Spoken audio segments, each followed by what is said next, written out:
You're listening to From Pain to Possibility with Susi Haitley. You will hear Susi's best ideas on how to reduce or even eradicate your pain and learn how to listen to your body when it whispers so you don't have to hear it scream.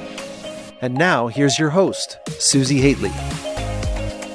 With this episode, I want to dig into a topic that's highly and deeply passionate for me. So it's very possible that I might raise my voice through this episode. We'll see how I do. But it's about the topic of women and money, and particularly yoga professionals. I don't talk about it a lot in this podcast because my primary work is helping people to eradicate pain. But I've seen such a strong correlation with the trainees that I teach, almost all of whom come into trainings with pain or strain or anxiety or depression. And then as they grow, interestingly enough, so does their client base, and there's a correlation to their pain or their other symptoms reducing. So this idea of money has such a pattern and correlation to the way that they feel. That's why I bring it up, because as yoga professionals, we have a very interesting relationship with money, I find. And as women, since that's most of the clients that I see are women, it's added to. I like to say that it's only been in the recent past that women have moved from being property to owning property, where women aren't going to university necessarily now to get an MRS. And yet in the 80s, as a woman in some areas of North America, you needed a husband to get a mortgage. Like that was only 40 years ago. Like I was alive then. Like that's stunning. That's still sort of F-bombing for me to imagine. And the truth is that there is undercurrent there. I remember when I had my kids, someone said straight to my face, "You must not see them very often," because they had an assumption that because of the way my business looked on the outside, that I obviously was working all of the time.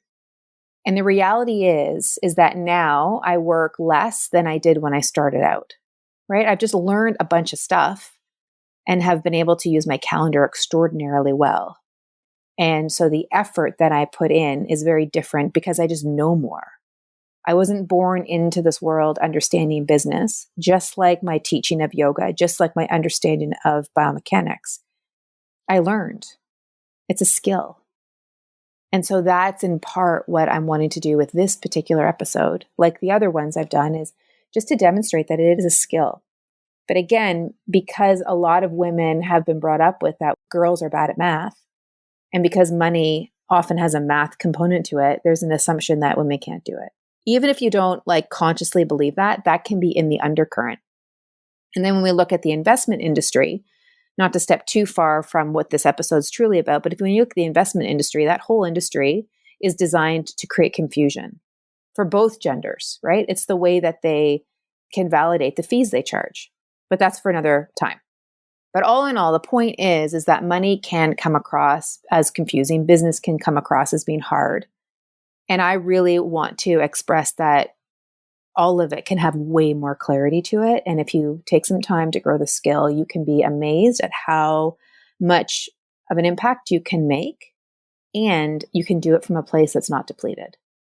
Now, this is a segue to really the crux of the first part of this episode, which is that every time I get into the final phase of my certification program, I ask people, what do they want out of it? You've done a significant amount of training with me so far. You've developed a client base. You're getting a greater understanding of what you want and how you want to contribute to the world. So now what? Like, what do you really want out of this last phase of training? And sometimes they can give me a pretty clear answer. When I ask them the next question of like, how much money would you like to make? And how many clients would you like to see? Is it in private sessions or group sessions or workshops or retreats or all the other numbers of ways that you can earn a living as a yoga person? And that's when there's silence. And that's exactly what happened in January of 2021. Now, not surprisingly, given the times that we're in when this is recorded, there was a lot of fatigue in January, a lot of depletion. But the amount that was expressed was astounding. 80% of the group quickly talked about how depleted they were.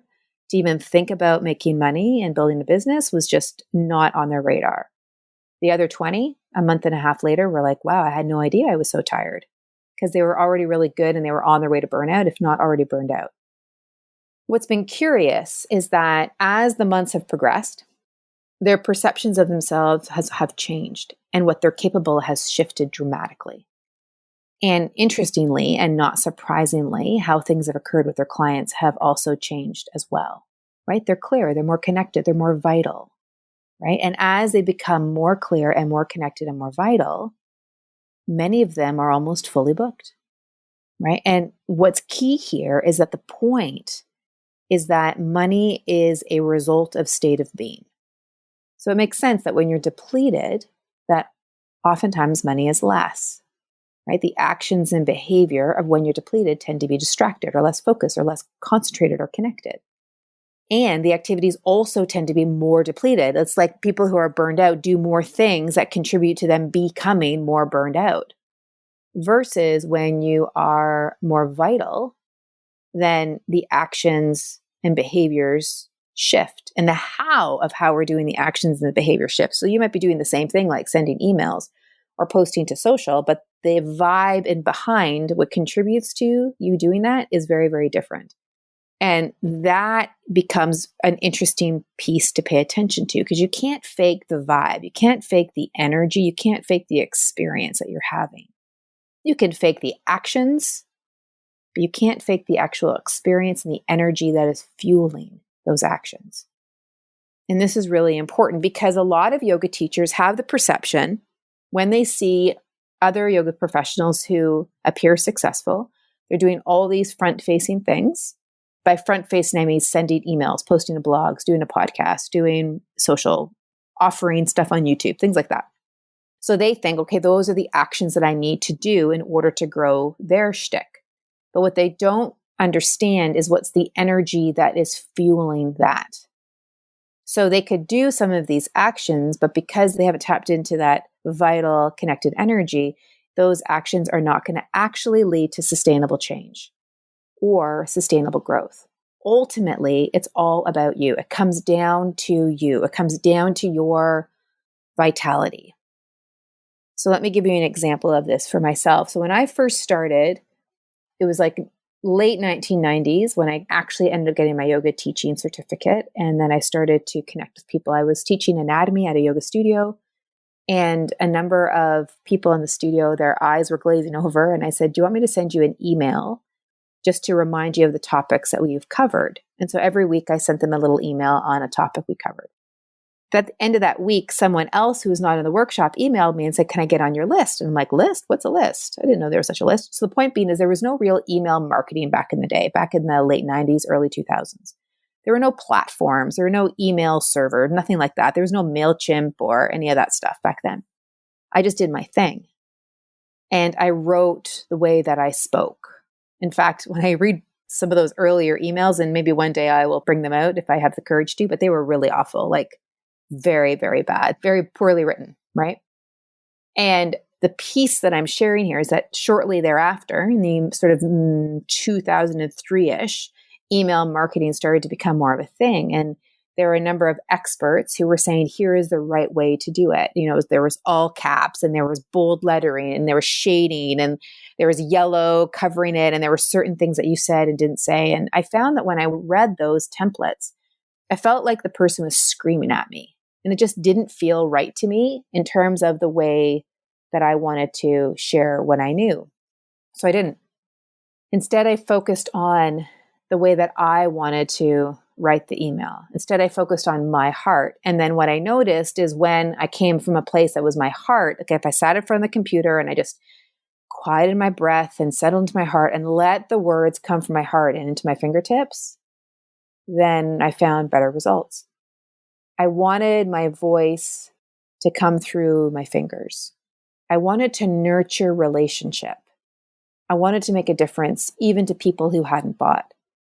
I simply wanted to serve. So the reason why I share that is because that's a timeless principle that is as true today as it was back in late 90s and early 2000s, is to come into your heart, is to come into your voice. And if you can speak from that place, if you can share your story from that place, you're going to find your ability to connect with people a lot better. You're going to find your conversation a lot more organic.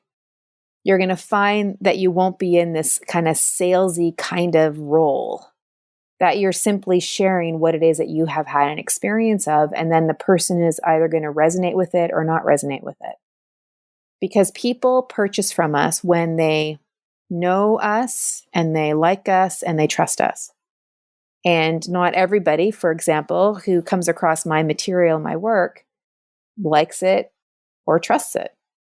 They would prefer somebody else, right? Maybe they prefer a physician or a physio who also understands yoga. Meanwhile, there are other people who would prefer not to work with a physio or a physician and just with someone who knows yoga, So the idea here is to come back into yourself and to remember that someone is choosing you based off of your energy, based off of your vibe. So with that, I want you to consider the following. If you are a yoga teacher listening to this, or a yoga therapist, and you are interested in bringing on more clients, I want you to ask yourself, and even to write it down. I want you to write down 5 reasons why someone would register with you next week.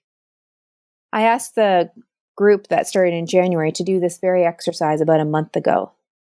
And what was so fascinating is how the feedback I got was that this was a bit like sorcery, a bit like magic, that not a week later, people were emailing for consults or to book.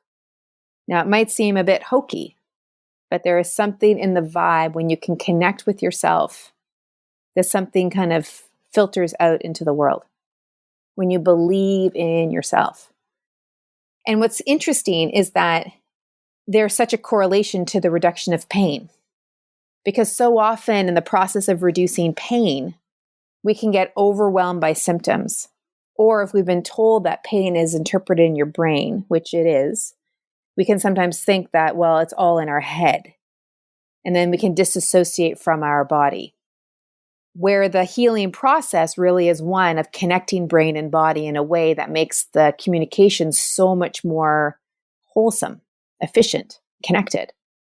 And then in the process of that recreation of wholeness, not that wholeness is ever left, but it's kind of like this perception of wholeness, we regain that.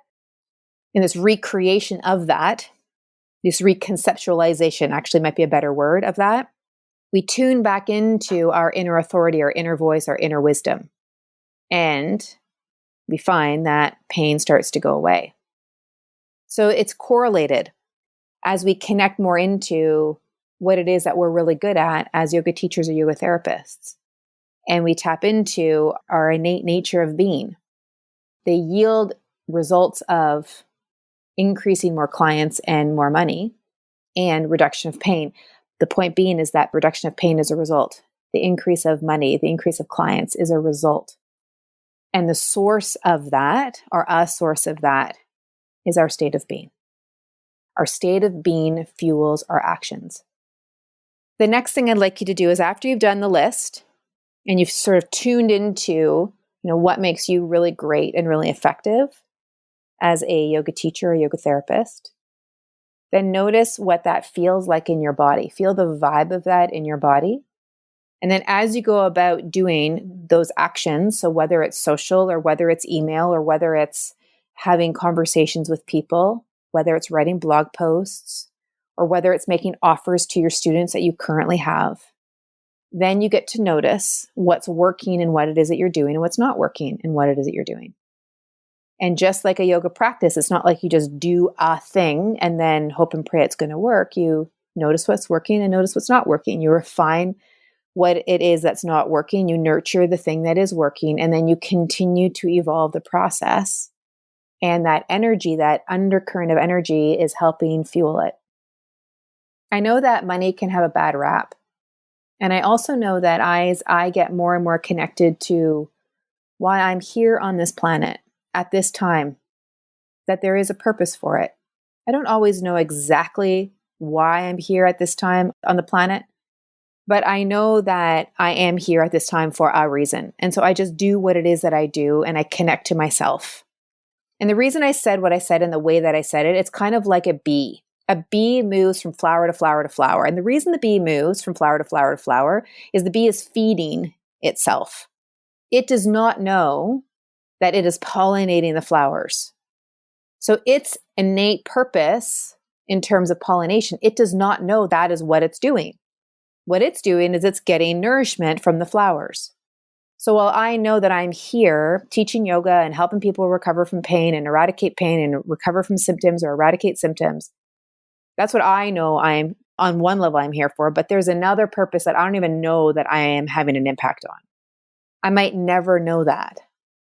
And that is not necessary for me to know. What I do know that I can continue to hone, which will also impact that other purpose that I might never know about, I can continue to hone my own self, connect to my own inner wisdom and my own inner authority, continue to refine the things that aren't working, nurture the things that are working, connect to more people and help them to connect to themselves, help them to connect to their own inner voice, their own inner wisdom, their own inner authority. That's what this episode has been all about. Money is merely a result. Reduction of symptoms is merely a result. The process is the state of being.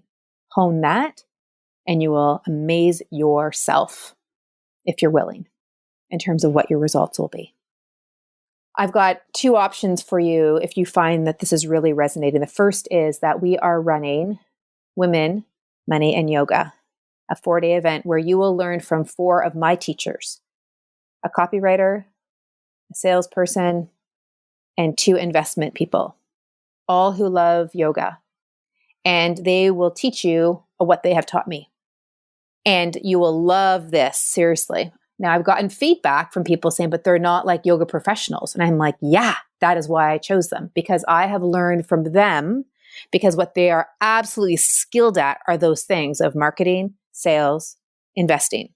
And they will help you build those skills for yourself so that you can make the difference in your world with your clients and with your money.